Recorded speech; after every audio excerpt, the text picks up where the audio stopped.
विरोधी को कड़ा जवाब देते सांसद प्रताप षडंगी सहित कहते भक्त दास गर्जन तर्जन कर कहते 100 छेलीर चित्कार गोटे सिंहर गर्जन आगे तुच्छ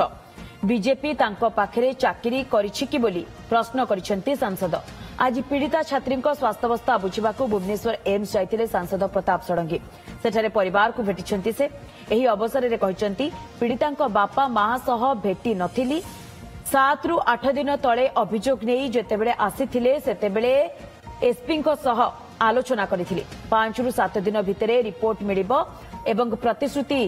ए संपर्क रे दिया जायथिला तेणु 7 दिन पर निष्पत्ति नेबो। मेस रे डिप्रेशन थिला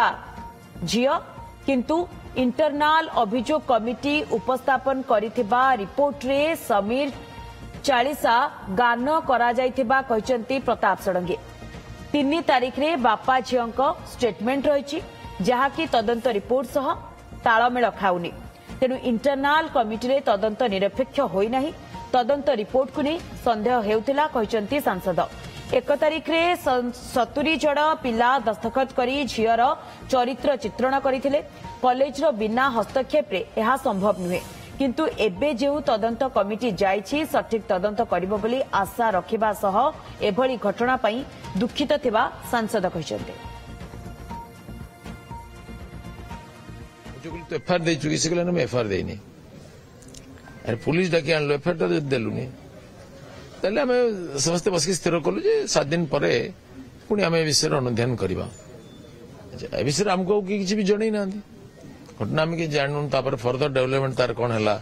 से पुणी मेस रे कौन तार डिप्रेशन है बापा नहीं गले काली आम एसब विषय जानिलु सेठिकार तदंत रिपोर्ट आम देखिलु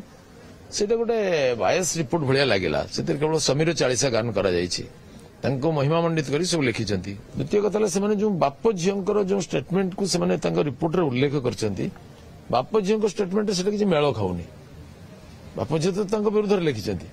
किंतु ये बहुत भल कर भरोसा अच्छी सब कथा कहते मत